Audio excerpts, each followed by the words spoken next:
Escola de Música da Universidade Federal do Pará, ela inicia, né, tem seus primórdios ali na década de 1960, mais especificamente em 1963, inicia com a solicitação do coro que vinha do conservatório, né, e que solicita do reitor à época a possibilidade da universidade abrigar essa atividade, e a universidade abriga o coro, tendo inclusive a primeira apresentação, que tudo indica, em outubro de 1963, e posteriormente, no ano de 1964, constitui-se também a orquestra, e a partir daí desenvolve-se um centro de atividades musicais dentro da Universidade Federal do Pará, que posteriormente vai se transformar também no serviço de atividades musicais, já na década de 70, né, que possivelmente foi a forma na qual a escola de música foi mais conhecida aqui em Belém durante um bom período, e já na década de 90 se transforma na Escola de Música da Universidade Federal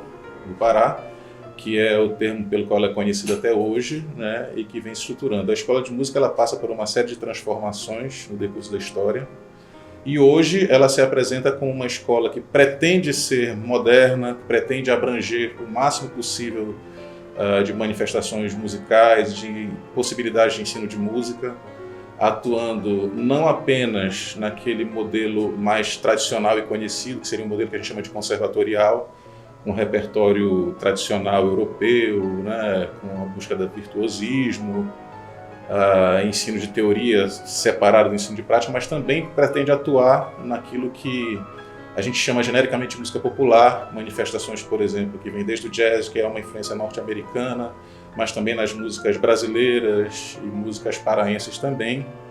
E em breve, tudo dando certo também, abrindo para a parte de produção musical, com a constituição do curso tecnológico para isso. E, bem, é essa a perspectiva de que a escola realmente se insira, né, no âmbito do Estado do Pará como uma referência de excelência e de abrangência nas manifestações possíveis. Essa é a Escola de Música hoje. O Encontro de Artes da Universidade Federal do Pará, ele inicia na década de 1970, mais precisamente no ano de 1973, e foi idealizado pelo professor Altino Pimenta, que inclusive é o homenageado desse ano por conta do centenário de nascimento, e foi idealizado como um momento em que a universidade apresentaria, vamos dizer assim, à sociedade aquilo que ela produz de arte nas diversas linguagens artísticas, dança, teatro, né? E juntava tudo isso nesse grande encontro e que pretendia inicialmente ocupar o período da Quadra Nazarena, ou seja, não havia ainda uma produção artística e cultural tão intensa vinculada à programação do Círio de Nazaré, e o professor Altino idealiza esse encontro como um momento, né, de interação da universidade com a nossa realidade e focalizando especificamente esse período do Círio de Nazaré. E assim perdurou por muito tempo. Com o desenvolvimento da própria programação cultural do Círio, o Enarte acabou ficando talvez um tanto deslocado. Ele passou a ser um entre tantos, e diante disso, há aproximadamente 6 anos, houve o deslocamento do Enarte para o final do ano, para dezembro, novembro ou dezembro, costumeiramente acontecendo agora na primeira semana, segunda semana de dezembro, mas manteve a ideia de ser uma mostra, ou seja, um momento em que a universidade, no caso, através da Escola de Música, apresenta, né, para a sociedade paraense, para os interessados, aquilo que se produz de música aqui. E não só de música no sentido prático, mas também aquilo que se produz de pesquisa, extensão, né, e também, o que também é uma tradição do Enarte já de muito tempo, né, a oferta de cursos, minicursos, oficinas. Então o Enarte hoje é isso. É um período de mostra da produção da Escola de Música da UFPA e de articulação com aqueles que são interessados na linguagem musical, né, para cursos e coisas dessa natureza. Esse é o Enarte hoje.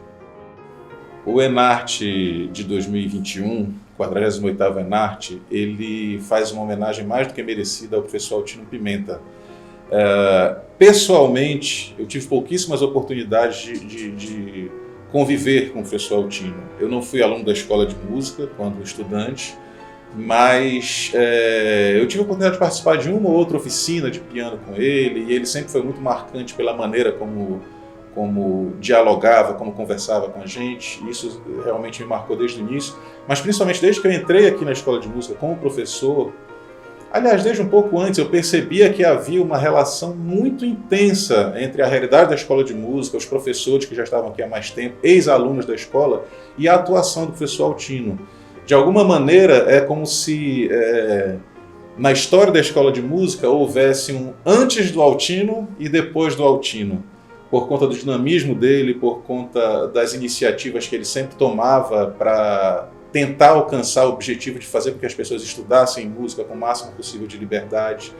Então, realmente, é um momento extremamente importante para a escola, mesmo para pessoas como eu, que acabo de confessar que não tive um contato intenso com ele, mas é extremamente importante celebrar a memória dele, no centenário dele, por conta de toda a importância que ele realmente tem para a escola de música e, óbvio, para a música no Pará como um todo e a música no Brasil também. Comecei a estudar música na escola de música em 92, cerca de 92, né? Em 92, praticamente quando a EMUFPA estava se tornando EMUFPA, né? Então sei muito bem que EMUFPA não foi chamada de EMUFPA, né? Como eu havia falado, né? Continuou durante mais de uma década sendo chamada de SAM, né? Embora a gente já usasse uma blusa com o nome EMUFPA, né? E assim, eu conheci o Altino já no final, assim, vamos dizer assim, na maturidade da adolescência, né? Assim, já com 18 anos, ou talvez um pouco menos, eu imagino que seja mais ou menos isso, né?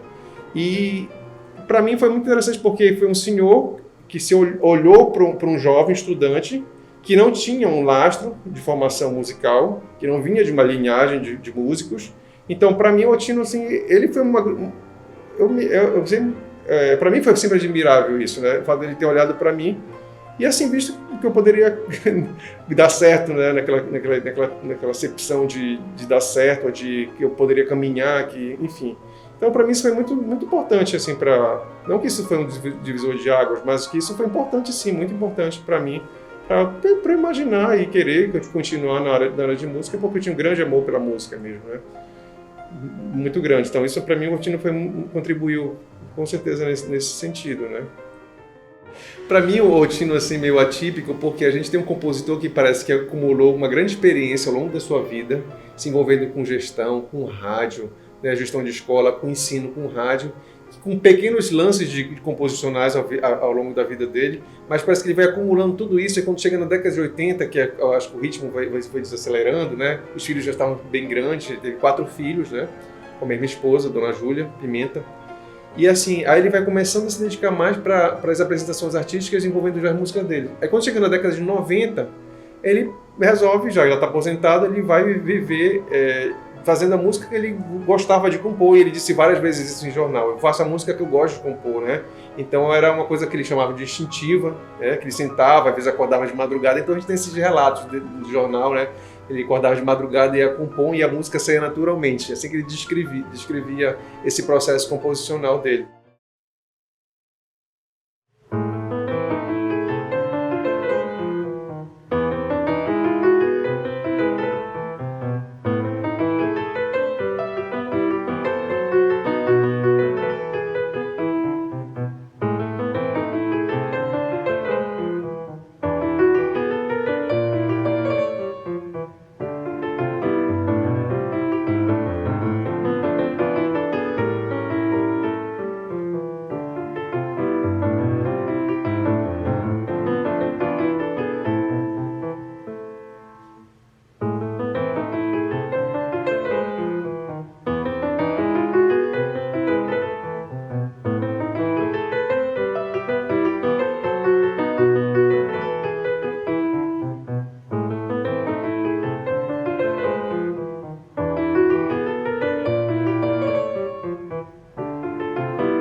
Isso é muito interessante, porque ao longo da década de 80 ele vem apresentando e fazendo essas parcerias, né?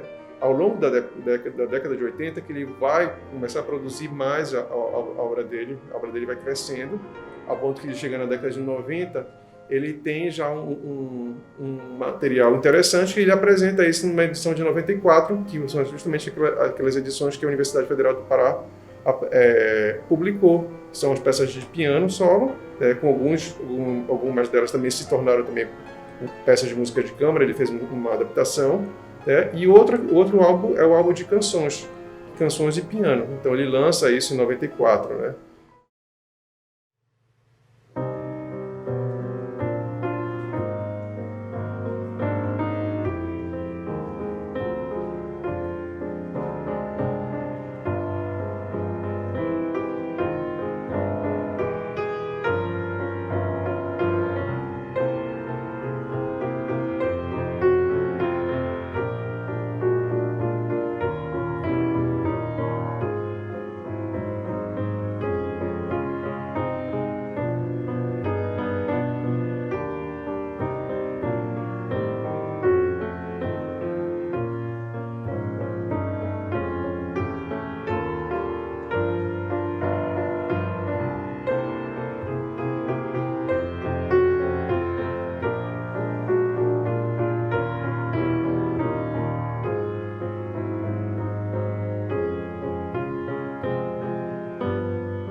o Professor Altino, para mim, em primeiro lugar, amor à música, amor aos estudantes, né, ao fazer musical, amor à família, amor à esposa, aos filhos, aos netos, aos amigos, dedicação com a composição, com o ensino e com a performance.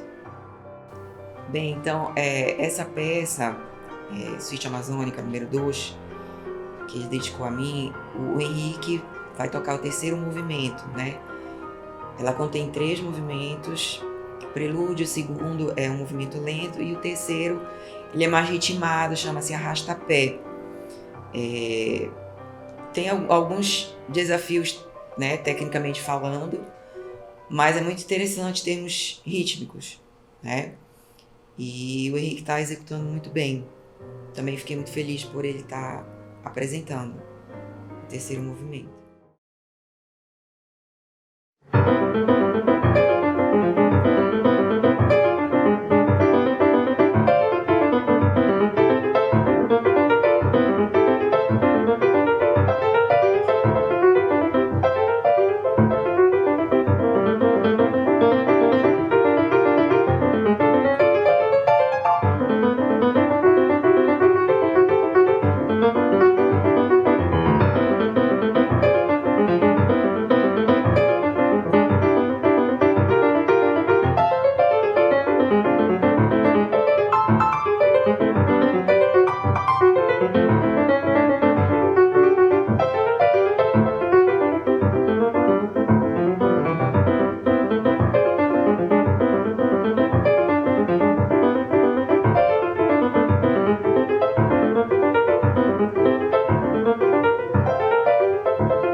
conheci o professor Altino ainda quando criança, quando eu fui estudar na escola de música, estudar piano, a professora Doris.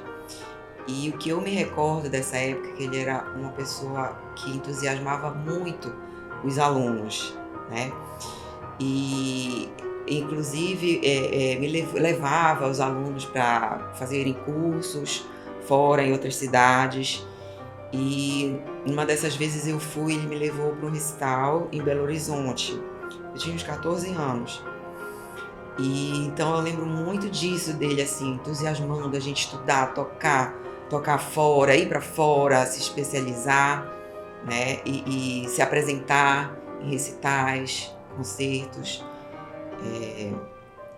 E aí depois eu fui estudar fora. Aí eu fiquei um pouco, né, distante, mas algumas vezes ele veio a Paris divulgar a música dele, né? Já estava compondo e fez alguns recitais, e na França eu presenciei, que eu estava estudando lá. Eu escolhi tocar uma que ele dedicou à professora Lenita, que eu nunca tinha escutado antes. Eu acho que só ele que tocou essa música, né? Eu não sei se talvez a professora Lenita tenha tocado, mas eu não presenciei. E eu achei ela muito bonita, muita influência assim de compositor romântico, sabe? E me lembrou muito Rachmaninoff, a escrita de Rachmaninoff. E, enfim, aí também não deixa de ser uma homenagem à querida professora Lenita, né? E foi a primeira vez que eu toquei essa obra, então eu estou muito feliz com isso.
Súplica é uma peça com texto do Milton Camargo que o professor Altino dedicou a Luísa Camargo.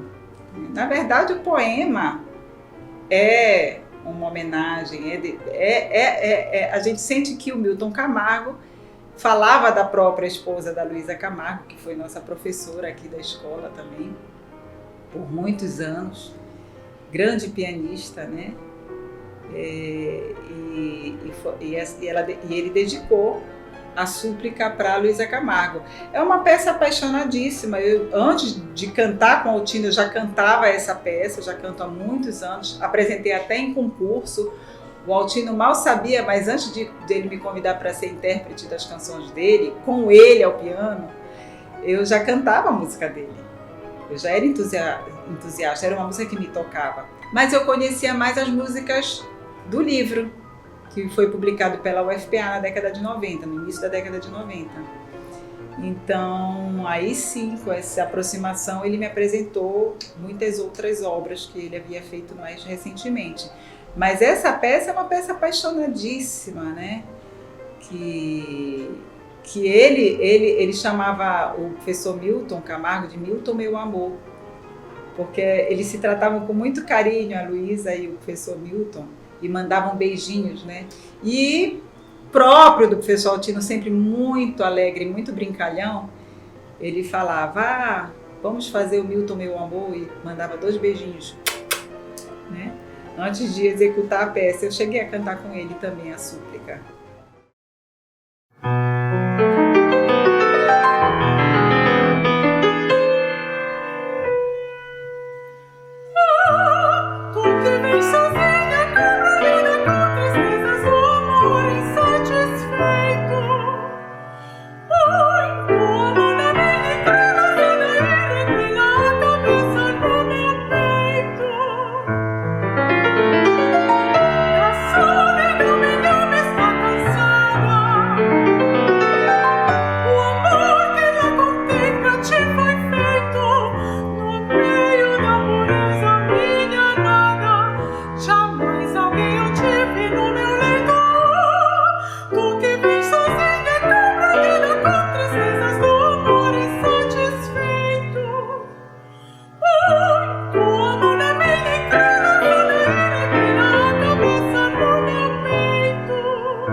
O meu convívio com ele, depois, quando eu retornei como violinista, né? Então eu fui convidado para tocar, ele mesmo me convidou para tocar, fazer algumas músicas com ele no Teatro da Paz, a gente fez, né? Mas assim, o material que chegava era um material sempre escrito assim, para instrumento, solista e piano, né? Então não era direcionado material para cordas, né? Mas sempre, inclusive, uma composição que eu toco dele tem, né? A parte do instrumento solista pode ser adaptada para execução por flauta, oboé, etc. Mas ele pensava no grupo, no conjunto, né? Ele tinha muito melodiosa, né? A composição dele, né? Mas assim, poderia ser executada, né? Por vários instrumentos.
Bom, música, para mim, é vida, né? Desde criança, desde que eu nasci, ouvindo música, meus irmãos tocando.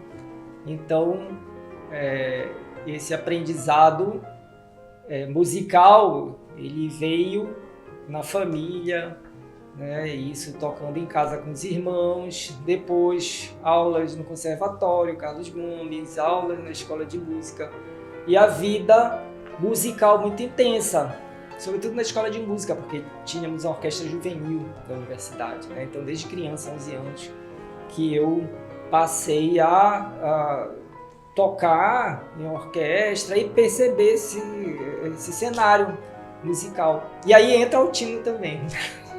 Então, eu convivi, né, com o professor Altino, né, como eu falei, criança, ele como diretor, e depois que eu volto já, né, com a formação de violinista, né, eu passei a tocar com ele, a convite dele, né, e claro que para tocar, a gente fazer duo, precisa você fazer ensaios.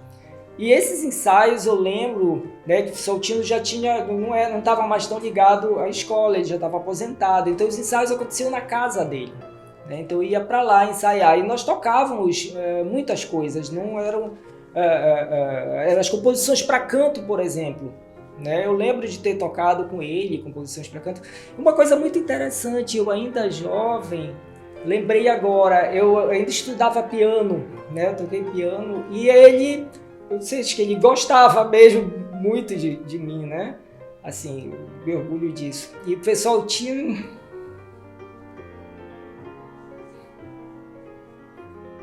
Então essa minha relação com o Altino, essa musical, ela veio daí, assim, dessas convivências na juventude ainda, depois tocando com ele. E nessas oportunidades eu participei de momentos da criação dele, né? E um muito importante foi quando ele compôs uma música para mim, né? Aí ele chegou comigo, tu sabes aquele filósofo, né, chamado Paracelso? Né? Olha que legal, Paracelso.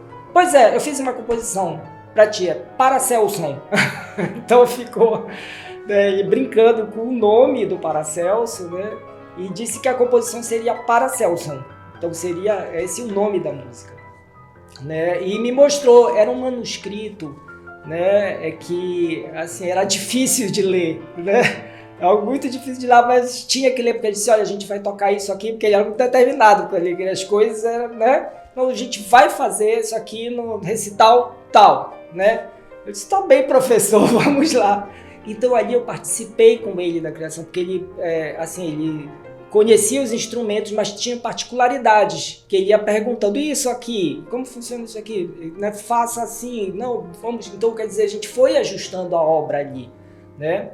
E em seguida, quer dizer, nós tocamos e chegamos a gravar, né, por ocasião do lançamento de um CD, com o nome dele, que foi feito pela Secult, né? Então, isso foi gravado, essa música depois, né? E editado, e eu recebi, inclusive, das mãos dele, né, a obra depois editada, né, direitinho, já não mais um manuscrito, né, e com uma dedicatória assim, falando desse, né, do carinho que ele tinha, né, de ter me conhecido criança, né. Então acho que vem dessa relação mesmo, né. Então é um prazer hoje poder estar executando novamente, né, porque a gente passa às vezes um tempo sem tocar, né, por força das circunstâncias, e foi um prazer muito grande executar essa música novamente com a Gabriela Afonso, né, que é uma colega que também teve uma vivência muito próxima com o professor Altino. Então acho que as nossas almas nesse momento elas se encontram e para fazer o belo que o professor Altino nos deixou.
Então, uma dessas peças que eu toquei com o professor Altino, né, que ele convidou para tocar no Teatro da Paz, no Teatro do CCB, né, em outros lugares nós tocamos, foi a Olímpia.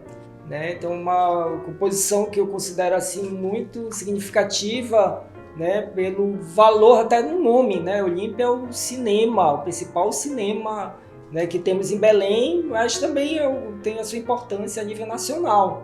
Né? Foi o primeiro cinema, né, brasileiro assim, que se tem notícia.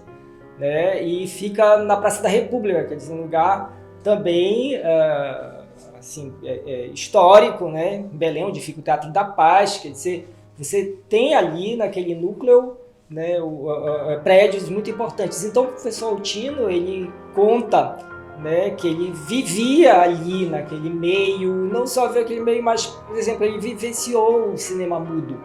Né? E aí essa obra ela veio nessa memória, quando o cinema completou 80 anos.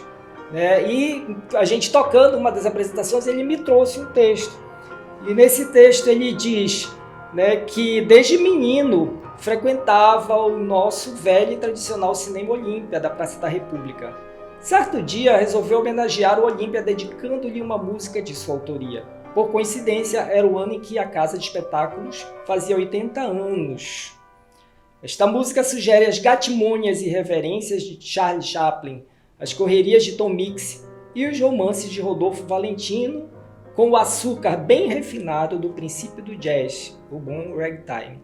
Então, esse espírito também do jazz, né, que ele traz nessa música, ele depois incorporou, a Olímpia foi incorporada numa suíte, né, suíte dedicada a Claude Bolling.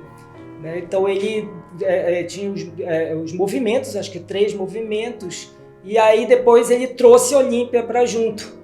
Né, inclusive está no álbum, né, que foi editado, acho que até tinha sido editado pela universidade, creio, né, pelo UFPA.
Altino Pimenta, como carinhosamente eu chamava de professor Altino, só pode ser falado de forma adjetivada.